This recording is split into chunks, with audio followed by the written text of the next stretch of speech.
Hello friends, welcome to study smart way. आज एक बार फिर आपका यूपी टेट सीटेट की स्पेशल क्लास में स्वागत है। आज आप सभी के लिए संस्कृत का मॉडल पेपर लाए हैं, जिसमें कि आप सभी लोगों को बताना होगा कमेंट बॉक्स में कि आपने 30 में से कितने तक सही आंसर दिए हैं। वो सभी आप कमेंट बॉक्स में ज़रूर बताइएगा और वीडियो अंत तक देखना बिल्कुल ना भूलें। सभी प्रश्न मोस्ट इंपॉर्टेंट हैं, अपने नोट्स बनाते चलें। साथ ही साथ तैयारियाँ अपनी करते रहें, सुपर टेट की भी। और टेट का पेपर तो आ ही रहा है 23 तारीख को। तो इसी के साथ शुरू करते हैं आज की क्लास को। चलिए देखते हैं आज की क्लास का पहला प्रश्न क्या है।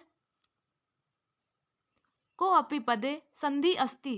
को अपि पद में कौन सी संधि है? व्यंजन संधि, यड़ संधि, विसर्ग संधि या फिर सचुत्व संधि।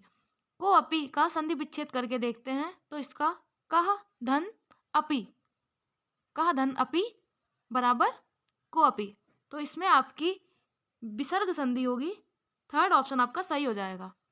आगे बढ़ते हैं अगले प्रश्न पर। अगला प्रश्न क्या कह रहा है? त्यजंती इति पदे धातु अस्ति। त्यजंती में कौन सी धातु है? तर्ज, त्यप, त्यज या फिर त्यक्त। त्यजंती में त्यज धातु है आपकी। ये थर्ड ऑप्शन सही हो जाएगा। और इसमें ये लट लकार और बहुवचन है। लट लकार बहुवचन त्यजंती में। तो ये आपका थर्ड ऑप्शन सही हो जाएगा। आगे बढ़ते हैं। इस तरह के प्रश्न जरूर एग्जाम में पूछे जाते हैं, इसलिए ध्यान दीजिएगा, अपने नोट्स जरूर बनाते चलें। सभी प्रश्न मोस्ट इंपॉर्टेंट हैं, आपके एग्जाम में पूछे जा चुके हैं। तो देखते हैं। नटा नाम सूक्त समूह वाचक पदम। नटा नाम सूक्त समूह वाचक पदम, इसमें देखना है आपको। आपके सामने ऑप्शन दिए गए हैं। पात्र, अध्यापक वृंद, समूह या फिर जनपद।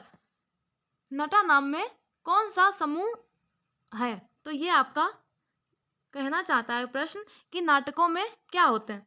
तो ये नाटकों में पात्र होते हैं। आपका फर्स्ट ऑप्शन सही हो जाएगा। आगे बढ़ते हैं। सूर्य ग्रहणम कदा भविष्यति अयम प्रश्नः। सूर्य ग्रहणम कदा भविष्यति, ये किस तरह का वाक्य है? अनुवर्तनशील वर्तमानकालीन, भूतकालीय, वर्तमानकालीय या फिर भविष्यकालीय। सूर्य ग्रहण कदा भविष्यति, इसका अर्थ होगा सूर्य ग्रहण कब होगा। तो यहाँ पर यह भविष्य का बोध कर रहा है कि कब होगा। तो यहाँ पर यह आपका फोर्थ ऑप्शन सही हो जाएगा, भविष्यकालीय। अगला प्रश्न क्या कह रहा है? कहाँ प्रकारात्मक शब्द। प्रकारात्मक यानी कि फंक्शनल वर्ड इनमें से कौन सा है? किमपि न, उन्नतमिक, विक्षिप्त या फिर सर्वे। प्रकारात्मक शब्द इसमें आपका सेकेंड ऑप्शन सही हो जाएगा, उन्नतमिक। ये आपका सही हो जाएगा, ये फंक्शनल वर्ड है, तो ये सही हो जाएगा। आगे बढ़ते हैं अगले प्रश्न की तरफ। किसी को भी किसी प्रश्न में किसी तरह का डाउट हो तो वो कमेंट बॉक्स में बताइएगा। अगला प्रश्न, अध्ययन समय विशेषण पदम शक्यते। शक्यते स्म शक्या संभावनम अत्राय केंद्रीकरोति। 4 ऑप्शन आपके दिए गए हैं। तेषाम वाक्यार्थम स्थानम, तो ये आपके ऑप्शन दिए गए हैं। तेषाम वाक्यार्थम स्थानम, तेषाम अयम, संदर्भा, नुगुणम अर्थम, पूर्व पदार्थम। तो इसका आपका कौन सा ऑप्शन सही हो जाएगा? तो ये आपका थर्ड ऑप्शन सही हो जाएगा। यहाँ पर यह संदर्भ के अनुसार अर्थ को केंद्रीकृत करते हैं। यहाँ पर लिखा है संभावन अत्रय केंद्री करोति, तो यह संदर्भ के अनुसार अर्थ को केंद्रीकृत करता है। तो थर्ड ऑप्शन आपका सही हो जाएगा। आगे बढ़ते हैं अगले प्रश्न पर। पठन समय विसंज्ञा यानी कि डिकोडिंग का अर्थ क्या है? विदेश भाषा अवगंतुम, ICT मध्ये प्रयुक्त क्रिया, क्लिष्ट समस्या समाधानम कर्तुम या फिर विशेषणम कर्तुम अवगंतु च। पठन समय विसंज्ञा का अर्थ क्या है इसमें से? तो ये आपका क्लिष्ट समस्या समाधानम कर्तुम, ये आपका थर्ड ऑप्शन सही हो जाएगा, यानी कि विश्लेषण करना। इसका अर्थ हो जाएगा विश्लेषण करना। विश्लेषण करके आगमन विधि द्वारा निश्चित निष्कर्ष पर पहुंचना ही इसका अर्थ हो जाएगा। तो आपका थर्ड ऑप्शन सही हो जाएगा। आगे बढ़ते हैं अगले प्रश्न पर। भवान पृच्छतु अस्माकं लक्ष्यं किम, अहम एकेन पदेन उत्तर वदामि विजयः। एतादृश प्रश्न। भवान पृच्छतु यानी कि आपने पूछा अस्माकं लक्ष्यं किम, हमारा लक्ष्य क्या है। अहम एकेन पदेन उत्तर वदाति, मैंने एक शब्द या एक ही पद में उत्तर दिया कि विजय। तो यह किस तरह का प्रश्न है? रीतियुक्त, सहज, विवरणात्मक या फिर आलंकारिक। तो यह एक साधारण सा प्रश्न है, इसलिए ये आपका सेकेंड ऑप्शन सही हो जाएगा, सहज। यह एक सहज प्रश्न है। आगे चलते हैं अगले प्रश्न पर।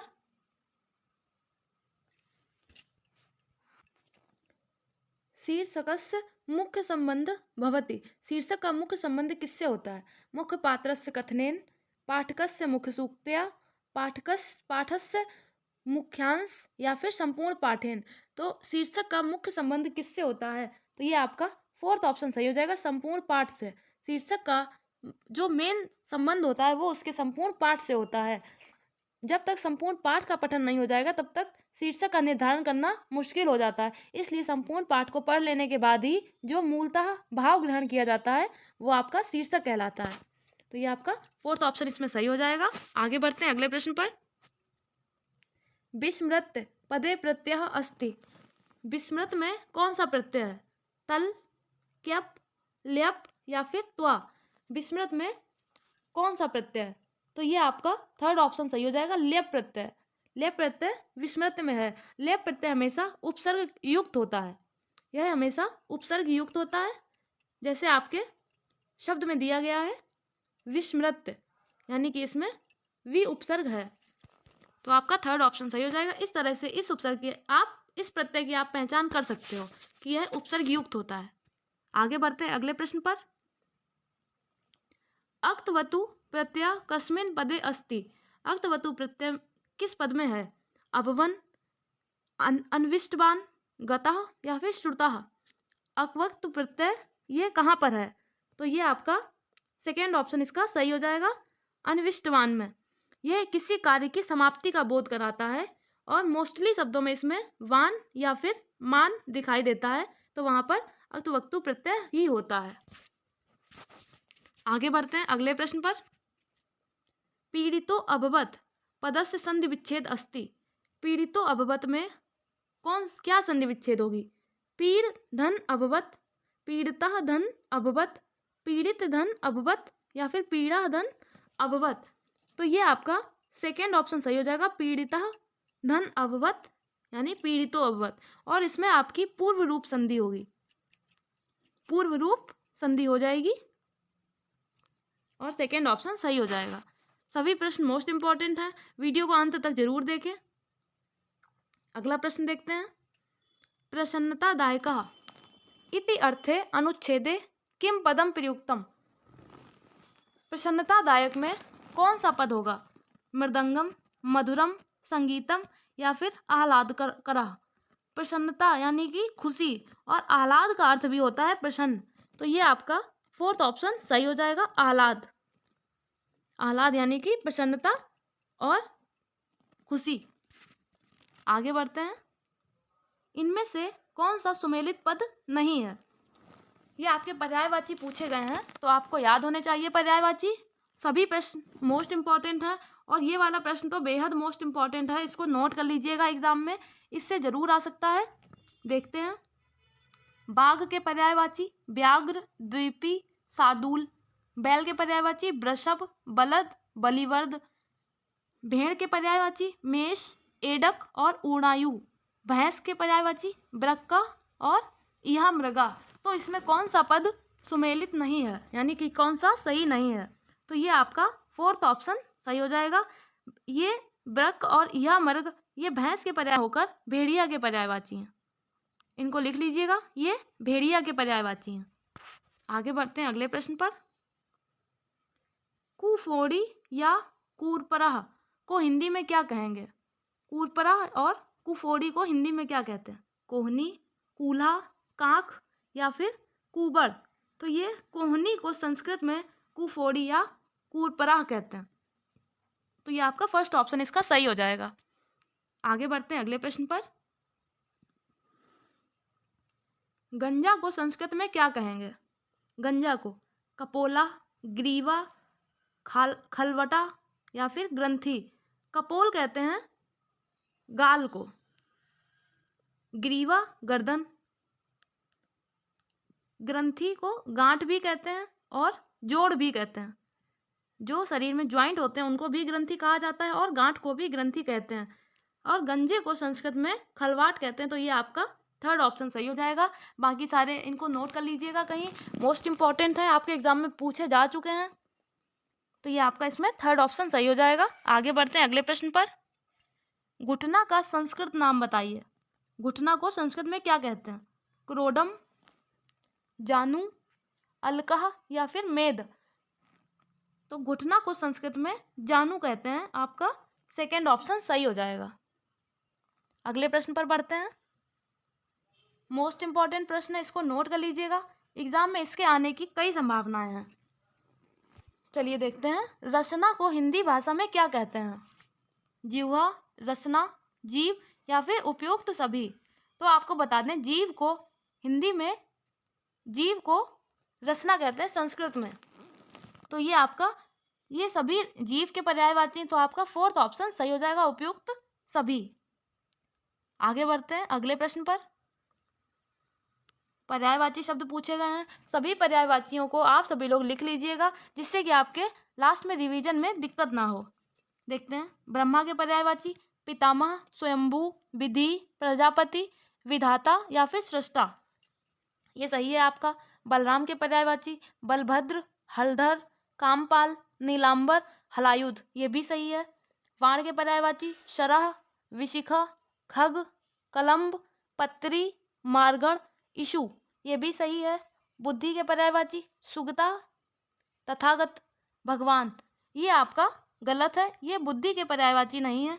बुद्धि के पर्यायवाची हो जाएंगे धी, प्रज्ञा, मति, ये बुद्धि के पर्यायवाची हैं। तो ये आपका फोर्थ ऑप्शन सही हो जाएगा, क्योंकि क्वेश्चन कह रहा था कि इनमें से कौन सा गलत है, तो ये इसके बुद्धि के पर्यायवाची नहीं है, ये आपका गलत था। तो इनको नोट कर लीजिएगा।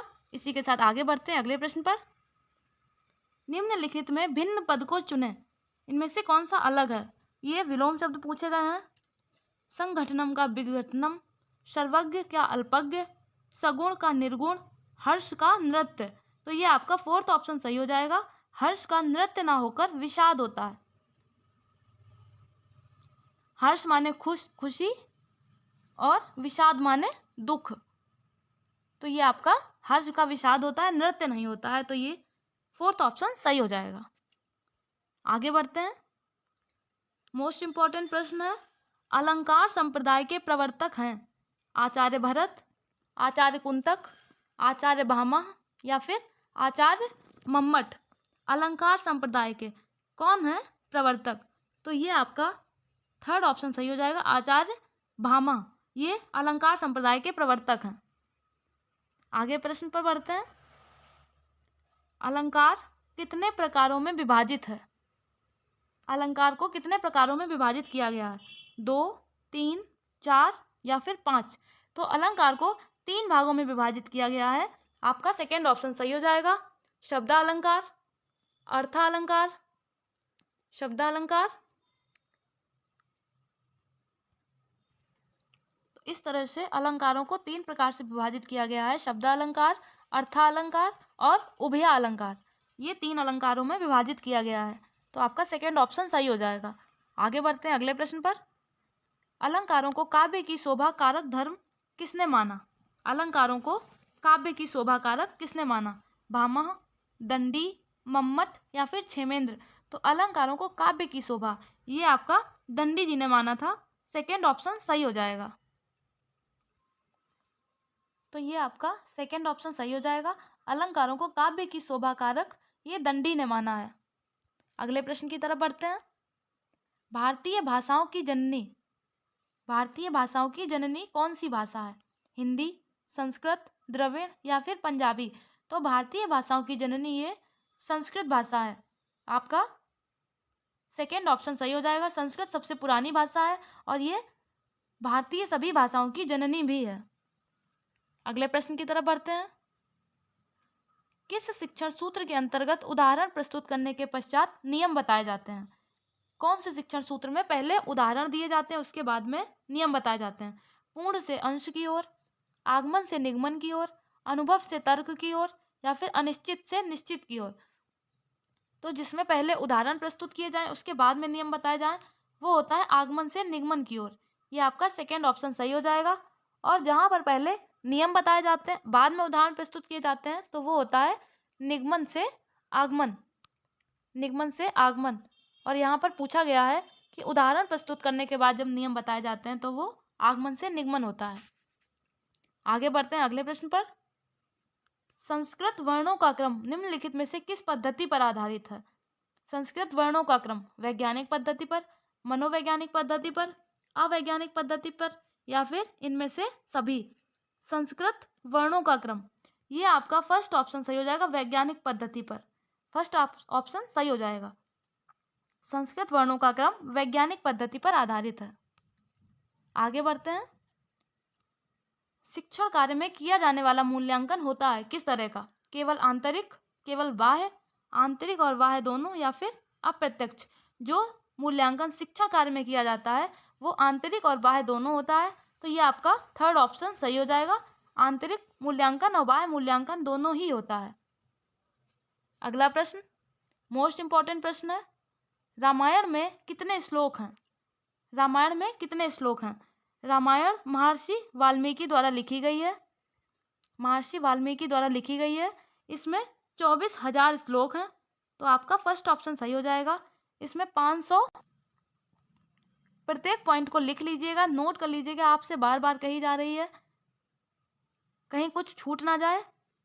तो ये रामायण को महर्षि वाल्मीकि के द्वारा लिखा गया। इसमें 24,000 श्लोक हैं, 500 उपखंड हैं और 7 कांड हैं।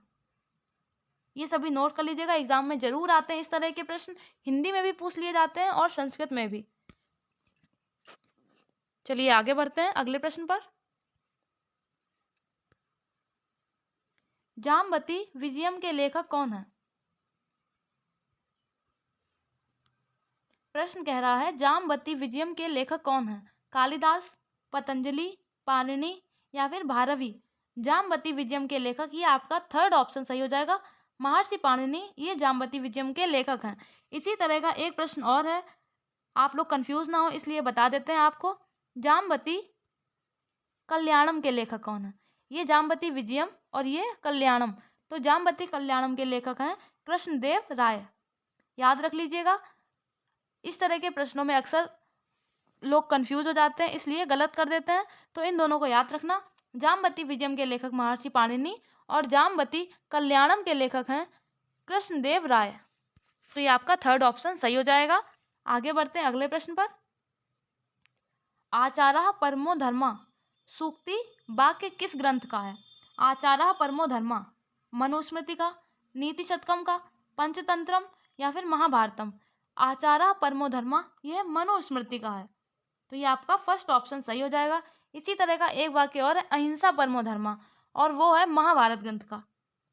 और ये आचार्य परमो धर्मा ये मनुस्मृति से है। इसमें कुल 12 अध्याय हैं, लिख लीजिएगा, 12 अध्याय हैं, 2684 श्लोक हैं।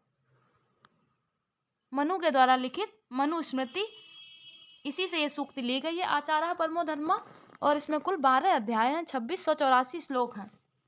तो आपका फर्स्ट ऑप्शन सही हो जाएगा। इसी के साथ यहाँ पर प्रश्नों की श्रृंखला समाप्त होती है। वीडियो को अंत तक देखने के लिए बहुत बहुत धन्यवाद। आप सभी लोगों अपना साथ इसी तरह बनाए रहें और वीडियो को लाइक करना ना भूलें, चैनल सब्सक्राइब जरूर करें। Thank you. जय हिंद, जय भारत।